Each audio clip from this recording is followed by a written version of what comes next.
बिस्मिल्लाहिर्रहमानिर्रहीम। अस्सलाम वालेकुम डियर व्यूअर्स। आज का टॉपिक है कि वहदतुल वजूद और वहदतुल शुहूद का नज़रिया।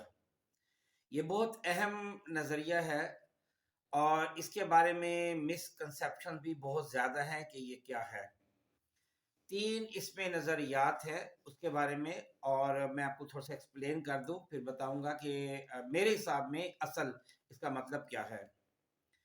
पहला नज़रिया तो ये है कि हर मादी शय के जितने भी दुनिया की में मादी शय बनी हुई है, ज़ाहिर है दुनिया में हर शय मादे से बनी है, मैटर से बनी है, तो उसका एक सांचा होता है। वो सांचा असल है, बाकी सब फिर उससे आगे चीज़ें बनाई गई हैं। मिसाल के तौर पे अगर इंसान है तो इंसान का पहले एक सांचा बनाया गया, वो असल इंसान है। फिर उससे जितने भी आगे इंसान बने वो उससे बाद बने। इसी तरह तमाम शेर हैं, तमाम चीते हैं, तमाम हाथी हैं, वगैरह वगैरह। हर चीज़ का एक सांचा है। पहला नज़रिया तो वहदतुल वजूद का ये है कि हर मादी शय के पीछे एक सांचा होता है, वो असल होता है, यानी वो वहदतुल वजूद हो गया। ये आइडिया मेरे हिसाब में बिल्कुल रॉन्ग है। दूसरा दूसरा ये कि इंसान खुदा का तखय्युल है। जिस तरह हर शय देखें ना, हम सोचते हैं हमारे जहन में पूरी एक फिल्म चल रही होती है, सब कुछ हमारे सामने आ रहा होता है, हम जो कुछ सोच रहे होते हैं, फॉर एग्जांपल हम ख्यालों में एक पूरा एक विजिट करके आते हैं, तो सब चीज़ हमारे सामने चल रही है, और जो ही हमने ख्याल ख़त्म किया वो तो सब कुछ ख़त्म, स्टोरी भी ख़त्म। तो इसके बारे में कहा यह जाता है कि हम सब खुदा का तखय्युल है, और लेकिन खुदा का तखय्युल चूँकि परफेक्ट है, स्ट्रॉन्ग है, हकीकी है, कमाल दर्जे का है, तो इसलिए वो हम सब खुदा का तस्वुर है। खुदा ने हम सब को ख्यालात में अपने रखा हुआ है, और जब वो ख्याल किसी इंसान के बारे में या जिस चीज़ के बारे में ख़त्म हो जाता है तो उसकी मौत वाक़ई हो जाती है, उसका वजूद ख़त्म हो जाता है। ये दूसरा आइडिया है। गोया इस तरह कहना ये चाहते हैं कि जो पूरी कायनात है ये खुदा के अंदर है। ये भी एक वहदतुल वजूद का नज़रिया। गोया हम कहना ये चाहते हैं, वो जो सूफिया है, कि हम सब खुदा का हिस्सा हैं। उनकी दलील ये है कि दुनिया जो अल्लाह ताला कहते हैं धोखे का घर है, तो ख्याल भी तो धोखा होता है, और जैसे ही ख्याल ख़त्म हुआ तो सब कुछ कोलैप्स हो जाता है। और फिर अल्लाह ताला ये भी कहते हैं कि अगर लम्हे भर के लिए अगर मैं अपनी तवज्जो हटा लूँ या मुझे ऊँग या नींद आ जाए तो ये पूरी कायनात का सारा निज़ाम दरम बरम हो जाएगा। तो ख्यालात भी यही होते हैं। ये दूसरा आइडिया, ये भी गलत है। तीसरा, वहदतुल वजूद का मेरे हिसाब में असल माना ये है कि वजूद एक है, यानी खुदा का वो असल, हर शय खुदा की तख्लीक है। खुदा का वजूद असल है, बाकी तमाम अशिया उसके साए समझ लें। वजूद अल्लाह का जो वजूद है वो किसी के ताबे नहीं, लेकिन साया ताबे होता है। क्योंकि हम साए की तरह, इसलिए हमें कोई फ़ख्र व गुरूर ज़ेबी नहीं देता। हमारा तो असल वजूद ही नहीं है। हमें सिर्फ असल वजूद की तरफ रुजू करना है जो अज़ल से अब तक है, क्योंकि खुदा नहीं तो कुछ भी नहीं। अगर असल नहीं होगा तो साया भी नहीं होगा। और अल्लाह का वजूद मादूम नहीं है, हमारा वजूद मादूम है। अल्लाह का वजूद ज़मान मकान की कैद से बालातर है, यानी वक्त से पहले भी था जब वक्त नहीं था, और वक्त नहीं होगा तब भी होगा। जब कुछ ना था तब भी था, जब कुछ ना होगा तब भी होगा। जैसे क़यामत जब आ जाएगी तो सब कुछ ख़त्म हो जाएगा, तो खुदा खुदा क़यामत में जब सब कुछ ख़त्म हो जाएगा, सब मर जाएंगे, तो अल्लाह ताला क्या कहेगा, लिमनिल मुल्कुल यौम, आज किसकी बादशाही है। तो गोया हम सब खुदा की मर्जी और मंशा से हर काम करते हैं। लेकिन इसमें एक बात ध्यान में रखिए, खुदा हमारे अंदर हलूल नहीं करता। ये जो हलूल करना है ये हिंदुओं का अकीदा है।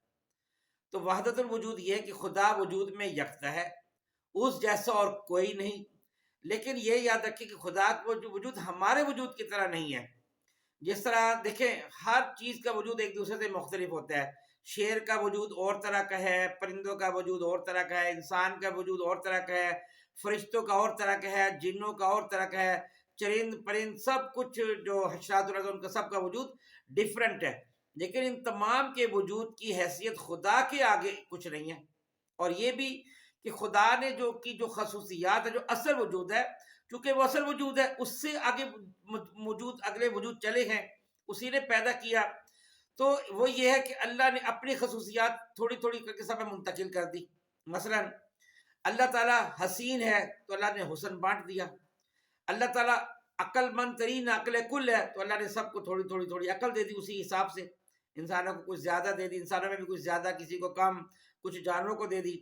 اللہ تعالیٰ رحمان و رحیم ہے تو اللہ تعالیٰ نے سب کے اندر تھوڑا تھوڑا رحم کا مادہ, شفقت, محبت, پیار کا مادہ اللہ تعالیٰ نے رکھ دیا وغیرہ وغیرہ. یہ تھا وحدت الوجود. تو وحدت الشہود یہ ہے کہ ہر شے خدا کے وجود کی گواہی دیتی ہے. کوئی شے خیالی نہیں ہے, سب حقیقت ہے, مادہ ہے, چاہے وہ ٹھوس ہو, مائع ہو, گیس ہو, اور ہر شے خدا کی قدرت کاملہ کا مظہر ہے. کیونکہ خالق وہی اللہ, مالک وہی اللہ, بادشاہ وہی اللہ, اور ہر شے خدا کی دی ہوئی ہے. خدا نہ ہوتا تو ہم بھی نہ ہوتے. کوئی شے خواب یا خیال نہیں, بلکہ ہر شے خدا کی کاریگری اور صنائی کی گواہی یعنی شہادت دیتی ہے. ہر شے میں خدا کی کاریگری کا جلوہ ہے. جو کہتے ہیں نا اللہ نور السماوات والارض, جدھر دیکھتا ہوں ادھر تو ہی تو ہے. خدا علیحدہ ہے اور کائنات علیحدہ. خدا خالق ہے, سب مخلوق ہے. خدا واجد ہے, باقی سب موجود ہے. تو مختصر اب میں آپ کو بتا دوں کہ وحدت الوجود یہ ہے کہ ہر شے میں اللہ کی کاریگری جھلکتی ہے. ہر شے میں اللہ کی کاریگری جھلکتی ہے. اور جیسے شاعر کہتا ہے نا کہ بلبل بھی تو, نوا بھی تو, ٹھیک ہے. اور جو لوگ وحدت الوجود پہ یقین رکھتے ہیں وہ ان کو اللہ کے سوا پہ کوئی اور چیز نظر نہیں آتی. وہ کیسی بھی چیز ہے اس کے اندر خدا کی کاریگری کا کوئی نہ کوئی پہلو وہ نکالتے ہیں, ٹھیک ہے. تو یہ کوئی شرک والی بات نہیں. اور وحدت الشہود یہ ہے کہ ہر شے کا خالق اللہ تعالیٰ ہے, مالک اللہ تعالیٰ ہے, رازق اللہ تعالیٰ ہے. تو دو تھوڑا سا یعنی یہ فرق ہے. تو وحدت الوجود اور وحدت الوجود کے مقابلے میں وحدت الشہود کا جو آئیڈیا پیش کیا گیا اس کی صرف وجہ یہ تھی کہ بعض اوقات وحدت الوجود والے جو اس کو آئیڈیا کو مانتے ہیں وہ اس میں بہت زیادہ ایگزیجریشن کر جاتے ہیں, اور حتیٰ کہ اتنا کہ اپنے آپ کو خدا کے برابر بھی درجہ علی الحق کا نعرہ لگا دیتے ہیں. اس لیے تو جو صوفیاء کرام ہیں یا بعض علماء کرام ہیں وہ کہتے ہیں جی وحدت الوجود کی جگہ وحدت الشہود جو ہے نا اس کو آپ سامنے رکھیں اور اسی پہ آپ بلیو رکھیں کہ ہر شے کا خالق, مالک, رازق اللہ تعالیٰ ہے, اور وہی سب کو جو ہے نا وہ پال بھی رہا ہے, رزق بھی دے رہا ہے, اور یہ کائنات کو چلا رہا ہے. بہت شکریہ. السلام علیکم ورحمۃ اللہ وبرکاتہ.